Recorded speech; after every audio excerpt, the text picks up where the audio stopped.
Hi all February 11 என்னோட wedding day. அன்றைக்கி பார்த்திங்கன்னா ரொம்ப சிம்பிளாக ப்ரௌனி ஸ்லாப் தான் வந்து பண்ணியிருந்தேன். எல்லாருக்குமே வித்தியாசமாக ப்ரௌனிஸ் கேக்ஸ் எல்லாம் பண்ணி கொடுத்துட்ருக்கோம்.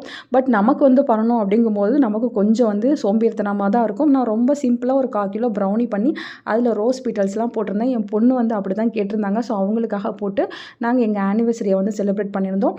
ஸோ ஒரு சிஸ்டர் பார்த்திங்கன்னா 1 மந்த் முன்னாடியே ப்ரௌனி ஸ்லாப் ஆர்டர் வந்து கொடுத்துருந்தாங்க. அவங்க ஆனிவர்சரிக்கு வந்து கட் பண்ணுற மாதிரி நைட்டு 12 o'clock வேணும் அது போல் வந்து கேட்டிருந்தாங்க. ஸோ அவங்களுக்கு முன்னாடி நாளே வந்து நாங்கள் டெலிவரியுமே வந்து கொடுத்துட்டோம். ஸோ வீட்டில் ஸ்ட்ராபெரிஸ் இருந்துச்சு. ஸ்ட்ராபெரிஸ் வச்சு அவங்க என்ன டிசைன்னாலும் ஓகேன்னு சொல்லியிருந்தாங்க. ஸோ எல்லாமே ப்ரௌனி மேலே இருக்க எல்லாமே சாப்பிட்ற மாதிரி எடிபிளாக தான் வச்சு பண்ணி கொடுத்துருந்தோம். அவங்களுமே சூப்பராக ரிவ்யூ கொடுத்துருந்தாங்க. நல்லா செலிப்ரேஷனும் பண்ணி முடிச்சிருந்தாங்க. ஸோ நெக்ஸ்ட்டு பார்த்தீங்கன்னா ப்ரௌனி பைட்ஸ் தான். ஸோ ஒரு சிஸ்டர் வந்து ப்ரௌனி பைட்ஸ் வந்து கேட்டிருந்தாங்க. அவங்களுக்கு 100 rupees பாக்ஸ் வந்து ஒன்று பண்ணி வச்சுருந்தேன்.